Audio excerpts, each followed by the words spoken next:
Hello guys, welcome to world of finance. मैं हूँ रीमा जोशी, एक सर्टिफाइड फाइनेंशियल प्लानर, और आज हम अपना पहला पॉडकास्ट शूट करने वाले हैं।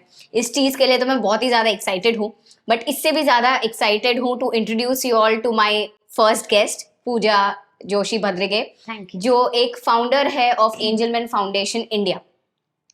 आज के पॉडकास्ट का जो टॉपिक है वो ना ही सिर्फ पर्सनल है बट ऑल्सो बहुत ही ज्यादा क्रिटिकल है, financial planning for parents with special need kids. Hello Pooja, welcome to the financial planning podcast of world of finance. तो आप मुझे बताइए आपके और आपके फाउंडेशन की जर्नी के बारे में। Hello Reema, thank you so much for inviting me to your first podcast. मेरा नाम पूजा जोशी भद्रिगे है। I am the founder director of Angelman foundation India, which is the only foundation for Angelman kids in India. Okay, so I started my journey when my son Yug was 3 years old. So मैंने पहले एक website शुरू की for kids and adults with Angelman syndrome, and then धीरे धीरे धीरे foundation setup किया. Till now, like as on today, I have more than 250 parents from all over the country. Okay. जिनको ये सिंड्रोम है. Of course, there are more kids and adults जिनको ये syndrome है, but you know, because of the reach, lack of awareness, yes, उसके वजह से we are not able to, you know, उतने parents आ नहीं रहे, but slow and steady wins the race. तो क्या आप मुझे लेमन लैंग्वेज में समझा सकते हैं कि what exactly is Angelman syndrome? Okay, so Angelman syndrome एक रेयर जेनेटिक न्यूरो डिसऑर्डर है.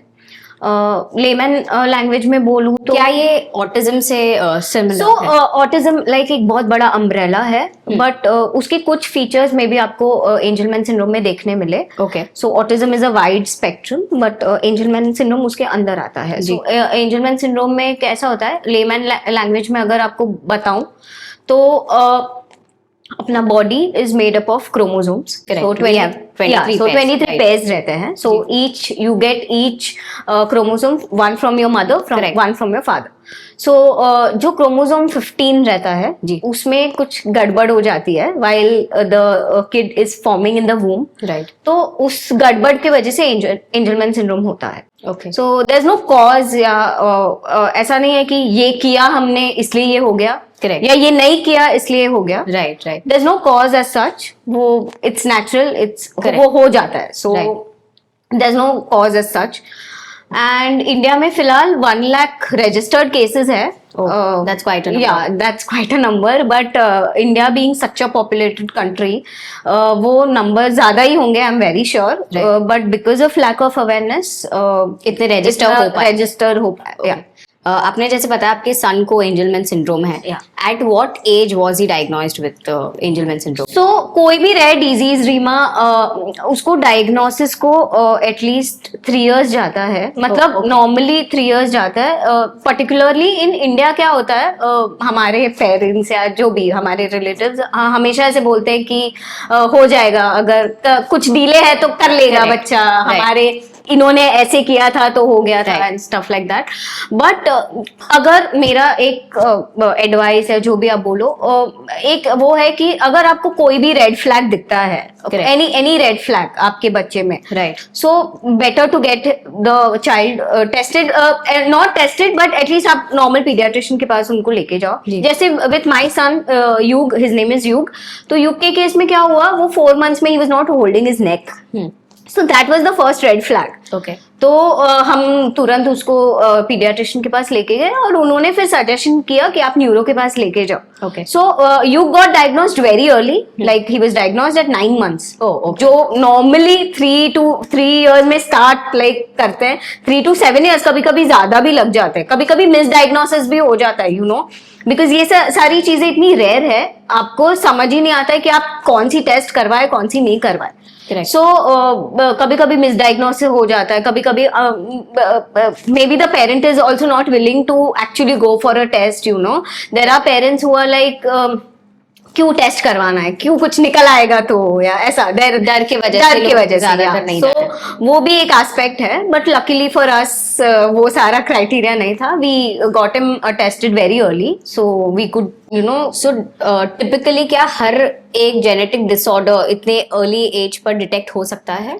हो सकता है यस, बट होता नहीं है। ओके क्योंकि हो सकता है एज इन लाइक जितना अर्ली आप टेस्ट करवाओगे, जितना अगर जैसे मैंने कहा रेड फ्लैग अगर आपको दिखता है एनी तो kind any of delayed milestone, any delayed milestone, any कुछ भी सीजर एक्टिविटी हो सकता है, जैसे फिट आना, आखड़ी जिसको बोलते हैं, Correct. वो भी आ सकती है, Right. कुछ भी हो सकता है। So don't wait, my only advice to all the parents या जो भी है, आपको अगर कोई भी रेड फ्लैग दिखता है, करेक्ट, सबसे पहले go to your paediatrician, if not go to a neuro, वो आपको बताएंगे कि क्या करना है, then you can take the आगे का steps. Right, but it is always better कि जितना अर्ली डायग्नोस होएगा उतना जल्दी अर्ली इंटरवेंशन थेरेपीज आप स्टार्ट कर सकते हो। Right. क्योंकि Reema first 10 years of the child सबसे ज्यादा ग्रोथ होता है। Any Right. चाइल्ड, आप को कुछ भी बोलो, ब्रेन डेवलपमेंट जो भी, फिजिकली जो भी, Right. तो वो जो फर्स्ट 10 years है वो बहुत क्रूशियल रहता है। Right. अगर आप 7 साल 8 साल डायग्नोसिस में ही निकाल दो तो फिर आपके पास वो विंडो बहुत कम कम बचती रह है, जाती है। जिधर you know actually the child can you know sometime, बहुत सारे केसेस में देखा है कि because of therapies and because of बाकी सारी चीजें द चाइल्ड, जैसे माई इम्पैक्ट कम हो जाएगा। हाँ, इम्पैक्ट भी कम हो जाएगा, प्लस यू नो वो जो प्रोग्रेस होना चाहिए था, जो वो चाइल्ड में फुल पोटेंशियल जिसको बोलते हैं, Right. वो मे be the child can achieve achieve it. It, right, so the earlier the diagnosis the better it is for the child. Right, right. तो जैसे मैं आपके बारे में रिसर्च कर रही थी, मुझे पता चला कि आप एक एक्स बैंकर रह चुके हैं। Yes. तो जब आपको डायग्नोस हुआ कि आपके बेटे को एंजलमैन सिंड्रोम है, तो आई am sure it must have hit you, of course emotionally, but financially भी एक इम्पैक्ट पड़ा होगा। तो कैसे आपकी लॉन्ग टर्म प्लानिंग में, फाइनेंशियल लॉन्ग टर्म प्लानिंग में इसका इम्पैक्ट हुआ, इफ यू कुड?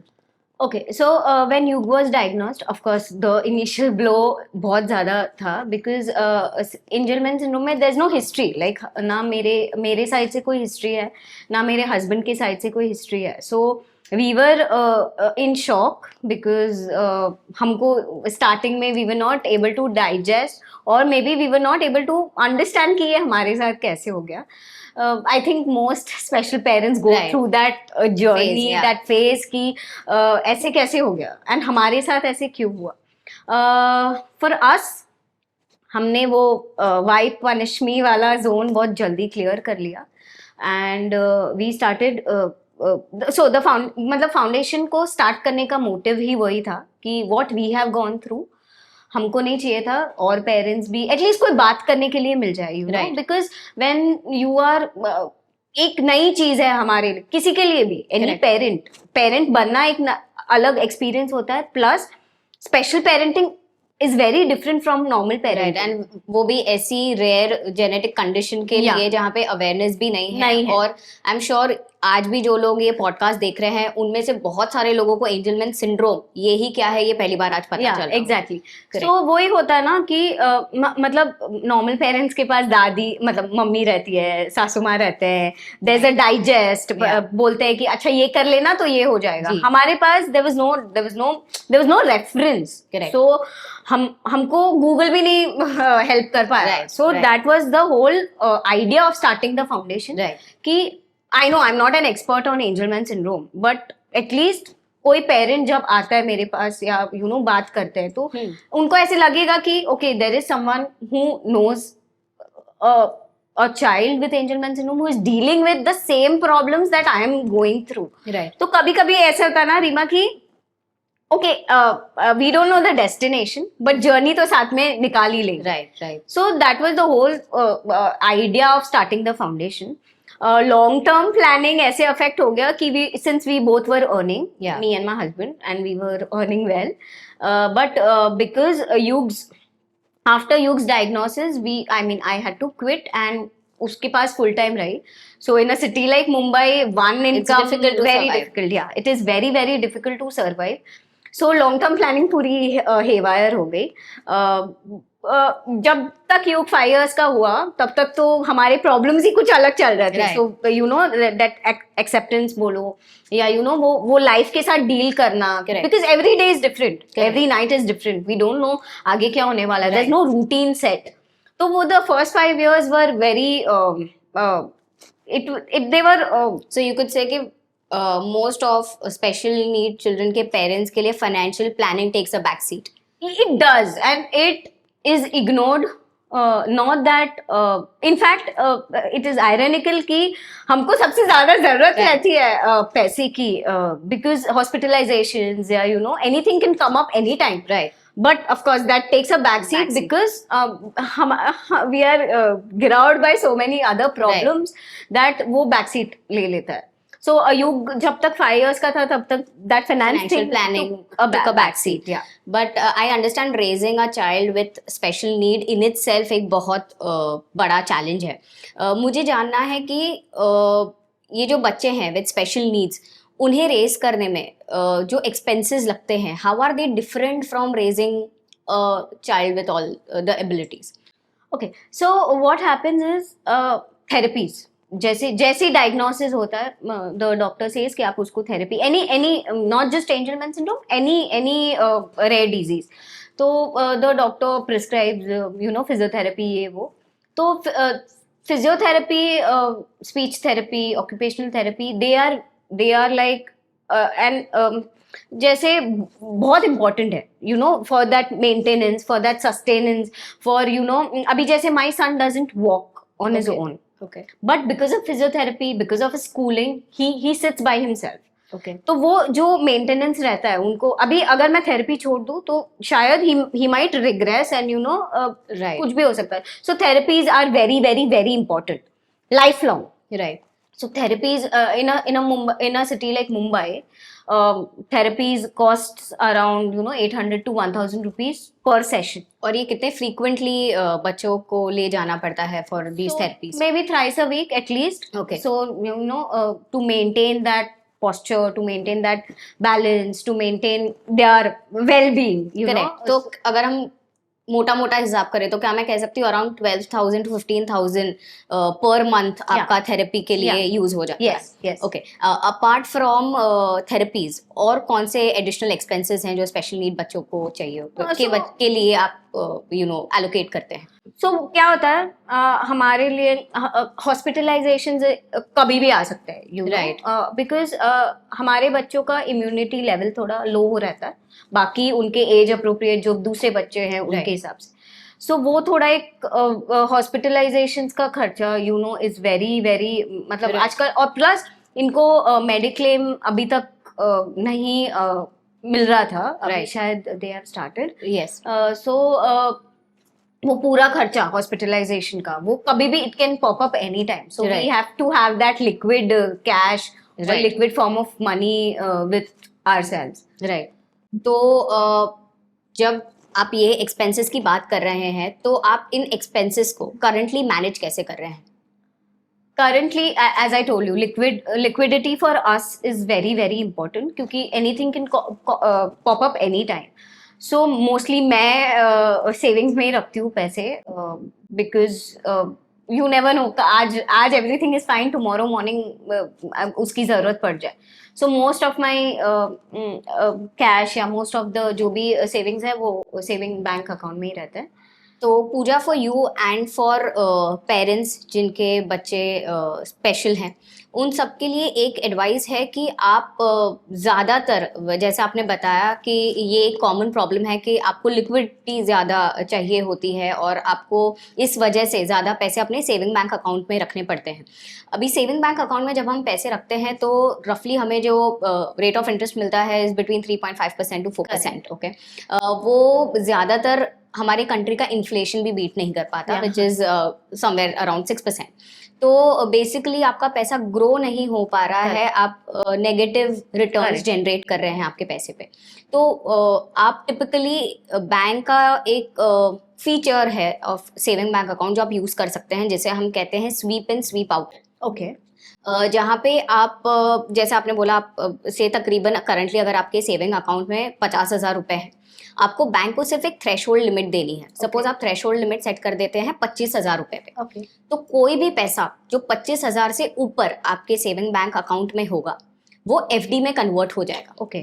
तो इससे ये फायदा होता है कि लिक्विडिटी हमेशा इंश्योर्ड रहती है. okay. और उसी टाइम पे आपको एफडी के रेट्स का बेनिफिट पास ऑन होता है. correct. अभी आप बोलेंगे कि अभी वो तो एफडी में कन्वर्ट हो गया और ओवरनाइट मुझे अभी कभी जरूरत पड़ गई इमरजेंसी के Yeah. लिए, तो सपोज द मोमेंट आपका बैलेंस आपके थ्रेशोल्ड लिमिट से, मतलब हमारे केस में हमने जो एग्जांपल लिया था 25,000, उससे जिस मोमेंट पे वो कम हो जाता है from 25,000, suppose it comes down to 24,000, automatically आपकी जो लास्ट एफडी बनी है स्वीप इन में, that will sweep out and it will Okay. come back to your saving bank account. Okay. Oh. So it is that easy for us to do Uh-huh. it.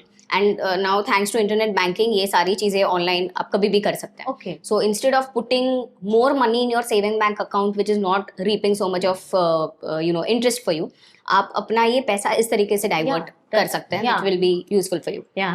And दूसरी emergency के लिए क्या आपने कभी credit card as an option सोचा है?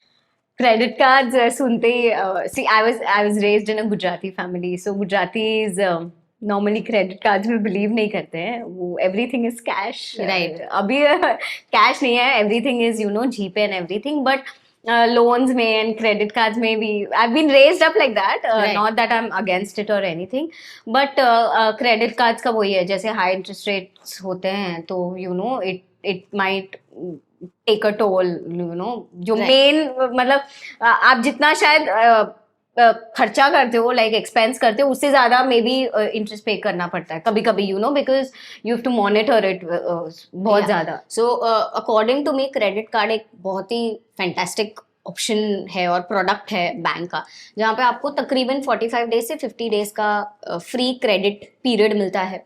तो ऐसी जैसी इमरजेंसीज आप बता रहे हो, कभी हॉस्पिटलाइजेशन आए दिन अगर आ गए, तो आप क्रेडिट कार्ड्स को यूज कर सकते हैं. ओके, इंस्टेंटली आपको आपके सेविंग बैंक अकाउंट को खत्म करने की जरूरत नहीं है, बिकॉज आपने जैसे बताया आपके husband is the only earning member in the family. Yeah. तो उनके जब भी सैलरीज एक महीने में ड्यू होंगे, आप प्रोबेबली वो 45 डेज में रीपे कर सकते हैं.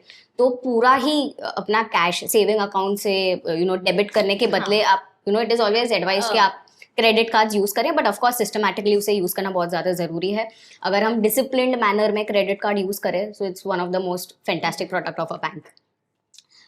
मुझे ये जानना था, आप एज अ मदर कौन सा इन्वेस्टमेंट ऑप्शन चुनती है आपके चाइल्ड के लिए? जैसे मैंने बोला आपको, अभी तक मोस्टली एवरीथिंग इज एफडी ज्यादा से ज्यादा, या सेविंग्स बैंक में ही उसके लिए मैंने जो भी किया है, because I am a banker, FD की तरफ झुकाव थोड़ा ज्यादा रहता है. सो मोस्टली एंड थोड़े बहुत म्यूचुअल फंड्स. यस. ओके, आपका टेक ऑन इंश्योरेंस क्या है? How much have you covered your child both medically and in terms of a term plan? Term plan, he is not covered.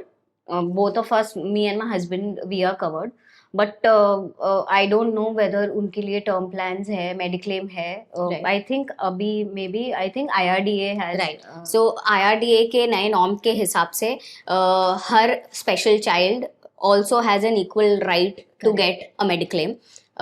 And so you can explore that area also and get your son medically insured, because उनके जो frequent visits हैं to hospitals, they can be covered under the schemes which are launched by the government of India. जिसे हम कहते हैं निरामाया scheme. Okay.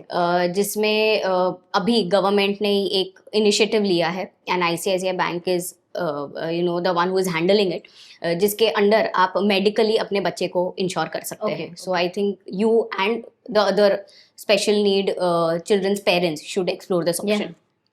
Also मुझे बताइए कि आपके सिंस हस्बैंड ही एक अर्निंग मेंबर है, how are you taking care of the taxation part? मतलब आप जो इन्वेस्टमेंट कर रहे हैं उसके जो टैक्सेस बेयर करने पड़ते हैं आपको, मतलब आपके हस्बैंड को, तो उसके लिए क्या वो कोई स्पेशल डिडक्शंस क्लेम कर रहे हैं? हाँ. सो ATU के अंडर जो 1,25,000 जो मिलता है, we don't have to I think we just have to show his disability card. Correct. And उसके बेसिस पे हमको 1,25,000 डायरेक्ट अंडर सेक्शन 80U मिल जाता है. बाकी उसके मेडिकल बिल्स, उसका therapy sessions and everything, I think up till 40,000 may be, if I am not wrong. 40, yes.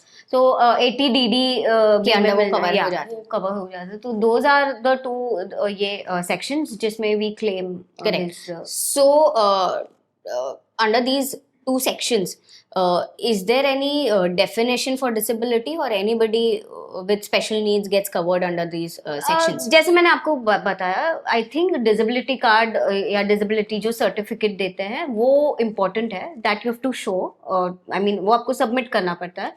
There is no ऐसा कोई, देयर इज नो रूल या ऐसा, there is no eligibility criteria. So Pooja, I am sure आप और आपके spouse युग के लिए एक हैंड्स ऑन पेरेंट्स हैं, और जब तक आप दोनों हैं आप उसका पूरे तरीके से उसका ध्यान रखेंगे।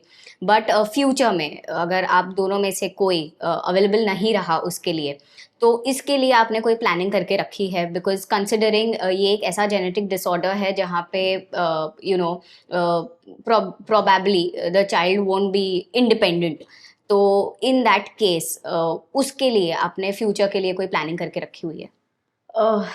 So this is a question बहुत, आई थिंक एवरी डे एक बार तो बैक ऑफ द माइंड कहीं ना कहीं आता है। I think every special parent को आता रहेगा कि हमारे बाद हमारे बच्चों का क्या। सो ऑफ कोर्स वो डर, वो एक that fear is always there as a special parent, कि ऑफ कोर्स जितना मैं कर रही हूँ उसके लिए उतना आई डोंट नो कौन करने वाला है, but financially I want him to be secured, so that कल को हम दोनों में से कोई एक नहीं हो या दोनों नहीं हो, एटलीस्ट फाइनेंस वाइज उसको कोई प्रॉब्लम नहीं आए। So I would like to ask you, this is a great platform to since अभी ये सवाल आया है, I want to ask you कि how can we actually go about it? Right. So of course जो emotionally आप अपने child का ध्यान रख सकते हैं वैसा probably उसका कोई replacement नहीं है, but हर पेरेंट जिसके स्पेशल चिल्ड्रन हैं उन्होंने एक स्पेशल नीड ट्रस्ट ओपन करना चाहिए, फॉर्म करना चाहिए, जहाँ पे उन्होंने ट्रस्टीज अपॉइंट करने हैं who will be taking care of all the finances and all the investments that you have done so far for your child. तो आपके जाने के बाद they will be looking after all those investments and will be taking care of the child at least financially. So my piece of advice to all the parents with special need kids is कि उन्हें immediately एक special need trust open करना चाहिए, form करना चाहिए, और वो जिन पे भी ज़्यादा ट्रस्ट करते हैं, it could be the sibling और एनीबडी फ्रॉम द फैमिली और whomever they trust the most, उन्हें एज ट्रस्टी अपॉइंट किया जाए, और उन्हीं को फ्यूचर में जब उनके एब्सेंस में जितना भी इन्वेस्टमेंट किया है या जो भी फाइनेंशियल प्लान जो दोनों पेरेंट्स ने मिलकर बनाया है उसे एग्जीक्यूट करने के लिए ट्रस्टी रहेंगे, तो it's always going to be beneficial for the child. That's a great piece of advice.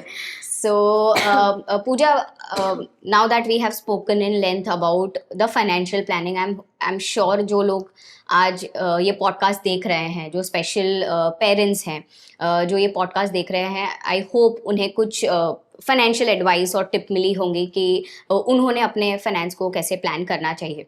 अब मैं चाहती हूँ ये प्लेटफॉर्म के थ्रू आप लोगों तक अपने फाउंडेशन के बारे में बात पहुंचाए, so that people come to know. अगर कोई भी पेरेंट है जो आपने जैसे बताए एंजलमैन सिंड्रोम के फीचर्स उनके चाइल्ड में भी उन्हें दिखाई दे रहे हैं, या और कोई जेनेटिक डिसऑर्डर से उनका बच्चा डायग्नोस हो रहा है, तो how can they reach out to you to seek help? हमारा foundation, there is a website www.angelmanfoundation.in, you can visit there. मेरा व्हाट्सएप नंबर उधर है, you can always reach out to me on WhatsApp. Facebook group है जो हमने parents के लिए ही बनाया है, wherein we discuss problems day to day, जो भी छोटी मोटी बातें होती है we can discuss, we can find solutions, and so I think that's the best way. I think आजकल everything is just click away, so correct. I'm always mostly available on WhatsApp, so they can contact me there. And they can visit the website. हमने काफ़ी सारे webinars on the subject किए हैं, जैसे Angelman syndrome में जैसे I told you काफ़ी चीज़ें लगती हैं, जैसे डेंटल हो गया, आँखों ऑफ्थैल के ऊपर हमने एक वेबिनार किया था, डाइट पे किया था, फाइनेंशियल प्लानिंग पे किया था। सो they can visit the website, they can anytime contact me, email me, WhatsApp me, so मुझे पता चला है कि आज इंटरनेशनल एंजलमैन डे है, और उसी के साथ आपके फाउंडेशन को, एंजलमैन फाउंडेशन इंडिया को ऑलमोस्ट 7 years कंप्लीट हो चुके हैं, तो वो आपके लिए एक बहुत बड़ी अचीवमेंट है, तो congratulation on that. Thank you. I really hope कि इस ये प्लेटफॉर्म के थ्रू आप पेरेंट्स तक पहुंच सके, ज़्यादा। जिनके ज़्यादा से ज़्यादा पेरेंट्स तक पहुंच सके जिनके बच्चों को कोई भी जेनेटिक डिसऑर्डर है एंड वो आपके पास आके कोई हेल्प सीख कर सके। और इसी प्लेटफॉर्म से मैं उन स्पेशल नीड पेरेंट्स को कहना चाहती हूँ that even if they need any kind of financial help, they can reach out to me. The consultation is going to be absolutely for free Oh, wow. to all of them. So I hope this helps spread financial literacy amongst the I think parents. which is very important. Yeah, so I hope ये जो सबसे ज़्यादा neglected topic होता है in But सबसे ज़्यादा important. yeah, in life of special need parents, I hope through this podcast अगर वो ये सुन रहे हैं तो they realize and they start planning for their angels as Very soon as important. possible. Yeah. Thank you Reema for inviting me. आज international Angelman day है and on this occasion आपने मुझे इनवाइट किया, उसके लिए thank you so much. And parents and colleagues जो ये podcast देख रहे हैं, please get in touch with her for all the financial advice because I think it's very very very important and of course very very very neglected. Right. So thank you Reema once again for Yes. Inviting me. तो I hope आपको ये podcast देख के अच्छा लगा होगा और कुछ इन्फॉर्मेशन जो आपको पहले नहीं पता थी वो आपको पता चली होगी। मैं चाहती हूँ कि आप सब ये चैनल से सब्सक्राइब रहें और इसे फॉलो करें, क्योंकि हम फाइनेंशियल प्लानिंग के पॉडकास्ट की सीरीज रन करने वाले हैं जहां हम अलग अलग लोगों को अलग अलग सेक्टर्स से बुलाएंगे और हम समझेंगे कि उसे स्मार्ट तरीके से कैसे कर सकते हैं। So stay tune to the channel.